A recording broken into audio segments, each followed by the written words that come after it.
Hola, bienvenido al audiolibro de la historia de la redención. Hoy narraremos el Capítulo 30. La resurrección de Cristo. Los discípulos reposaron el sábado, apenados por la muerte de su Señor, en tanto Jesús, el Rey de Gloria, permanecía en la tumba. Mientras la noche transcurría, había soldados que montaban guardia junto al lugar de descanso del Salvador. Y al mismo tiempo, los ángeles invisibles se reunían en ese sagrado lugar. La noche seguía lentamente su curso y mientras aún estaba oscuro, los ángeles guardianes se dieron cuenta de que casi había llegado el momento de la liberación del amado Hijo de Dios, su querido comandante. Mientras aguardaban con profunda emoción la hora de su triunfo, un poderoso ángel vino volando velozmente desde el cielo. Su rostro era como el relámpago y sus vestiduras blancas como la nieve. Su luz disipó las tinieblas a su paso, e hizo que los ángeles malos, que con voz de triunfo habían reclamado el cuerpo de Jesús, huyeran aterrorizados ante el resplandor de su gloria. Uno de los ángeles que habían sido testigos de las escenas de la humillación de Cristo y que habían montado guardia junto a su lugar de descanso, se unió al ángel del cielo y juntos descendieron al sepulcro. La tierra tembló cuando ellos se acercaron y se produjo un gran terremoto. El terror se apoderó de la guardia romana. ¿Dónde estaba su poder para conservar el cuerpo de Jesús? No pensaron ni en su deber ni en la posibilidad de que los discípulos se lo llevaran. Cuando la luz de los ángeles resplandeció alrededor de ellos con un brillo mayor que el del sol, la guardia romana cayó al suelo como muerta. Uno de los ángeles retiró la gran piedra que cubría la puerta del sepulcro y se sentó sobre ella. El otro entró en la tumba y desató los vendajes que cubrían la cabeza de Jesús. Tu Padre te llama. Entonces el ángel del cielo, con una voz que hizo temblar la tierra, exclamó: Tú, Hijo de Dios, tu Padre te llama, sal fuera. La muerte ya no podía ejercer más dominio sobre él. Jesús se levantó de entre los muertos triunfante y vencedor. La hueste angélica contempló la escena con solemne reverencia, y cuando el Señor salió del sepulcro, los ángeles resplandecientes se postraron en tierra y lo adoraron y lo alabaron con himnos de victoria y de triunfo. Los ángeles de Satanás se habían visto obligados a huir en presencia de la luz resplandeciente y penetrante de los ángeles celestiales, y amargamente se quejaron a su rey de que su presa les había sido violentamente arrebatada, y que aquel a quien tanto odiaban se había levantado de entre los muertos. Satanás y su hueste se habían regocijado de que su poder sobre el hombre caído había logrado que el Señor de la vida yaciera en la tumba, pero su triunfo infernal fue de breve duración. Porque cuando Jesús salió de su cárcel como majestuoso vencedor, Satanás sabía que en poco tiempo más tendría que morir, y que su reino pasaría a aquel a quien le correspondía. Se lamentó con ira porque a pesar de todos sus esfuerzos, el Señor no había sido vencido, sino que había abierto un camino de salvación para el hombre, de manera que todo el que quisiera podía avanzar por él y salvarse. Los ángeles malos y su comandante se reunieron en concilio para considerar de qué manera podían seguir trabajando contra el gobierno de Dios. Satanás ordenó a sus servidores que se pusieran en contacto con los principales sacerdotes y ancianos. Les dijo: tuvimos éxito al engañarlos, cegando sus ojos y endureciendo sus corazones contra Jesús. Les hicimos creer que era un impostor. La guardia romana va a llevar la odiosa noticia de que Cristo ha resucitado. Conseguimos que los sacerdotes y los ancianos aborrecieran a Jesús y le dieran muerte. Hagámosles entender ahora que si se llega a saber que Jesús resucitó, serán apedreados por el pueblo por haber enviado a la muerte a un hombre inocente. El informe de la guardia romana. Cuando la hueste de ángeles celestiales se apartó del sepulcro y se disiparon la luz y la gloria, los guardias romanos se atrevieron a levantar la cabeza y a mirar a su alrededor. Se llenaron de asombro cuando vieron que la gran piedra había sido retirada de la puerta del sepulcro y que el cuerpo de Jesús no estaba más allí. Se apresuraron a ir a la ciudad para dar a conocer a los sacerdotes y ancianos lo que habían visto. Cuando esos asesinos escucharon el maravilloso informe, sus rostros empalidecieron. El horror se apoderó de ellos cuando se dieron cuenta de lo que habían hecho. Si el informe era correcto, estaban perdidos.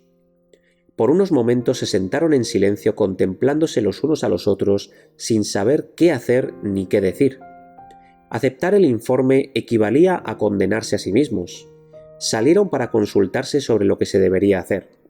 Se dijeron que si el informe traído por la guardia comenzaba a circular entre la gente, los que dieron muerte a Cristo serían condenados como sus asesinos. Decidieron pagar a los soldados para que guardaran el secreto. Los sacerdotes y ancianos les ofrecieron una gran suma de dinero diciéndoles: «Decid vosotros, sus discípulos vinieron de noche y lo hurtaron, estando nosotros dormidos». Esto lo encontramos en Mateo capítulo 28, versículo 13. Y cuando los miembros de la guardia les preguntaron qué iba a pasar con ellos por quedarse dormidos en sus puestos, los dirigentes judíos les prometieron persuadir al gobernador y asegurar de ese modo su tranquilidad. Por causa del dinero, la guardia romana decidió vender su honra y estuvo de acuerdo en seguir el consejo de los sacerdotes y ancianos. Los primeros frutos de la redención. Cuando Cristo pendía de la cruz y exclamó «Consumado es», las rocas se partieron, la tierra tembló y algunas tumbas se abrieron. Al levantarse como triunfador sobre la muerte y el sepulcro, mientras la tierra se sacudía y la gloria del cielo resplandecía en torno del lugar sagrado, muchos de los justos muertos, obedientes a su llamamiento, salieron como testigos de que había resucitado. Esos santos favorecidos y resucitados surgieron glorificados de la tumba.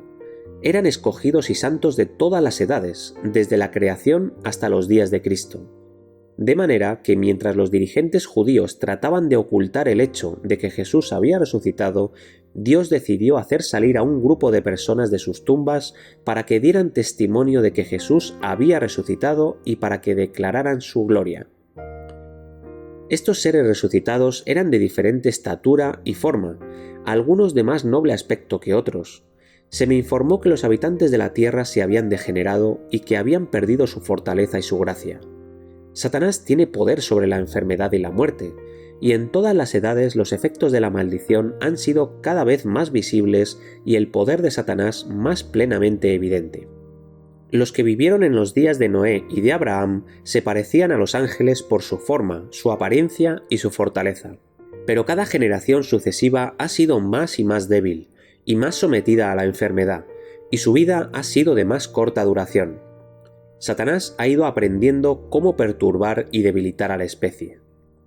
Los que salieron de sus tumbas después de la resurrección de Jesús se aparecieron a muchos diciéndoles que se había completado el sacrificio en favor del hombre, que Jesús, a quien los judíos habían crucificado, había resucitado de entre los muertos y como prueba de sus palabras declararon: «Nosotros resucitamos con él». Dieron testimonio en el sentido de que por el poder de Jesús habían sido llamados a salir de la tumba. A pesar de los informes mentirosos que comenzaron a circular, la resurrección de Cristo no pudo ser escondida por Satanás, sus ángeles o los principales sacerdotes. Porque este grupo santo, surgido de la tumba, diseminó las maravillosas y gozosas noticias. El mismo Jesús se manifestó también a sus apenados y quebrantados discípulos, para disipar sus temores e infundirles gozo y alegría. Las mujeres en el sepulcro. Muy temprano en la mañana del primer día de la semana, antes que amaneciera, las santas mujeres acudieron a la tumba con especias aromáticas para ungir el cuerpo de Jesús. Descubrieron que la pesada piedra había sido retirada de la puerta del sepulcro y que el cuerpo de Jesús no estaba allí. Sus corazones se conmovieron y temieron que sus enemigos hubieran retirado el cuerpo. Repentinamente vieron a dos ángeles recubiertos de blanco atuendo, con sus rostros resplandecientes. Estos seres celestiales comprendieron el motivo de la presencia de las mujeres e inmediatamente les dijeron que Jesús no estaba allí. Había resucitado, pero podían contemplar el lugar donde había sido puesto. Les indicaron que dijeran a sus discípulos que él se había adelantado para encontrarse con ellos en Galilea. Con temor y gran alegría, las mujeres se apresuraron a encontrarse con los apesadumbrados discípulos y les dijeron lo que habían visto y oído. Estos no podían creer que Cristo hubiera resucitado, pero se apresuraron a ir al sepulcro con las mujeres que habían traído ese informe. Descubrieron que Jesús no estaba allí. Vieron los lienzos, pero no creyeron las buenas noticias de que hubiera resucitado de entre los muertos. Regresaron maravillados por lo que habían visto y por el informe que les habían dado las mujeres. Pero María decidió quedarse cerca del sepulcro, meditando en lo que había visto y preocupada por el pensamiento de que podría haber sido engañada. Presentía que le aguardaban nuevas pruebas. Sus penas renacieron y explotó en amargo llanto. Se aproximó para ver una vez más el sepulcro y vio a 2 ángeles vestidos de blanco. Uno estaba sentado donde había reposado la cabeza de Jesús, y el otro donde habían estado sus pies. Le hablaron tiernamente y le preguntaron por qué lloraba. Ella replicó: «Se han llevado a mi Señor, y no sé dónde lo han puesto». No me toques. Al apartarse del sepulcro, vio a Jesús de pie cerca de allí, pero no lo conoció. Él le habló con ternura, preguntándole por qué estaba triste y a quién buscaba. Supuso que era el jardinero, y le rogó que si se había llevado a su señor, le dijera dónde lo había puesto, para que ella se lo pudiera llevar. Jesús le habló con su voz celestial y le dijo: «María». Ella conocía muy bien los matices de esa voz amada, y le respondió con prontitud: «Maestro», e impulsada por su gozo estuvo a punto de abrazarlo. Pero Jesús le dijo: «No me toques, porque aún no he subido a mi Padre. Mas ve a mis hermanos y diles: subo a mi Padre y a vuestro Padre, a mi Dios y a vuestro Dios». Gozosamente se apresuró a llevar las buenas nuevas a los discípulos. Jesús rápidamente ascendió a su Padre para oír de sus labios que había aceptado su sacrificio y para recibir toda potestad en los cielos y en la tierra. Una nube de ángeles rodeó al Hijo de Dios y ordenó a las puertas eternas que se abrieran para que pudiera entrar el Rey de Gloria. Vi que mientras Jesús estaba con esa resplandeciente hueste celestial en presencia de Dios y rodeado por su gloria, no se olvidó de sus discípulos en la tierra, sino que recibió potestad de su Padre para regresar y darles poder. Ese mismo día regresó y se manifestó a sus discípulos. Les permitió que lo tocaran, porque había ascendido a su Padre y había recibido poder. Tomás y sus dudas. Tomás no estuvo presente en esa ocasión. No quiso recibir con humildad el informe de los discípulos, sino que insistió con firmeza y confianza propia que no creería a menos que pusiera sus dedos en las señas de los clavos en sus manos y en su costado, donde había penetrado ese lanzazo cruel. De este modo manifestó falta de confianza en sus hermanos. Si todos pretendieran que se les diera esta misma evidencia, nadie recibiría ahora a Jesús ni creería en su resurrección. Pero era la voluntad de Dios que los que no pudieron ver ni oír por sí mismos al Salvador resucitado recibieran el informe de los discípulos. La incredulidad de Tomás no agradó a Dios.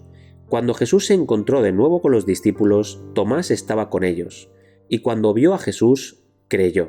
Pero había afirmado que no se sentiría satisfecho si en la evidencia no participaba otro sentido además de la vista, y Jesús le dio lo que deseaba. Tomás exclamó: «Mi Señor y mi Dios». Pero Jesús lo reprendió por su incredulidad y le dijo: «Porque me has visto, Tomás, creíste. Bienaventurados los que no vieron y creyeron». El desconcierto del asesino de Cristo. Cuando las noticias se diseminaron de ciudad en ciudad y de aldea en aldea, los judíos a su vez temieron por sus vidas y ocultaron el odio que sentían por los discípulos. Su única esperanza consistía en esparcir su informe mentiroso, y los que querían que esa mentira fuera verdad lo aceptaron. Pilato tembló cuando oyó decir que Cristo había resucitado. No podía albergar dudas acerca del testimonio que se había dado, y desde ese momento la paz lo abandonó para siempre. Por causa del honor mundanal, por temor de perder su autoridad y su vida, había entregado a Jesús a la muerte. Ahora se convenció plenamente de que era culpable no solo de la sangre de un hombre inocente, sino de la del Hijo de Dios. La vida de Pilato fue miserable hasta el mismo fin. La desesperación y la angustia desmenuzaron cada sentimiento de esperanza y de alegría. No quiso ser consolado y murió una muerte miserable. 40 días con sus discípulos. Jesús permaneció con sus discípulos 40 días, provocándoles gozo y alegría de corazón al abrirles más plenamente las realidades del reino de Dios. Los comisionó para que dieran testimonio de las cosas que habían visto y oído concernientes a sus sufrimientos, su muerte y su resurrección, que había hecho un sacrificio por causa del pecado y que todos los que quisieran podían acudir a él y encontrar vida. Con fiel ternura les dijo que serían perseguidos y pasarían por pruebas, pero que encontrarían alivio al recordar su experiencia y las palabras que él les había dicho. Les dijo que él había vencido las tentaciones de Satanás y logrado la victoria por medio de pruebas y sufrimientos. El enemigo no tendría más poder sobre él, por lo que lanzaría sus tentaciones más directas sobre ellos y sobre los que creyeran en su nombre. Pero podrían vencer como él había vencido. Jesús dotó a sus discípulos de poder para obrar milagros, y les dijo que aunque fueran perseguidos por los hombres impíos, de vez en cuando les enviaría sus ángeles para que los libraran. Nadie les quitaría la vida hasta que su misión no estuviera terminada. Entonces se les podría requerir que sellaran con su sangre el testimonio que habían dado. Sus ansiosos seguidores escuchaban con alegría sus enseñanzas, disfrutando de cada palabra que surgía de sus santos labios. Ahora sabían ciertamente que era el Salvador del mundo. Sus palabras penetraron profundamente en su corazón y comenzaron a apesadumbrarse de que pronto tendrían que separarse de su Maestro Celestial y no oirían más las palabras consoladoras y llenas de gracia que procedían de sus labios. Pero una vez más sus corazones se llenaron de amor y de suprema alegría cuando Jesús les dijo que iría a preparar mansiones para ellos y vendría otra vez para recibirlos con el fin de que estuvieran para siempre con él. También les prometió enviarles el Consolador, el Espíritu Santo, para que los guiara a toda verdad. Y alzando sus manos, los bendijo. Lucas capítulo 24, versículo 50.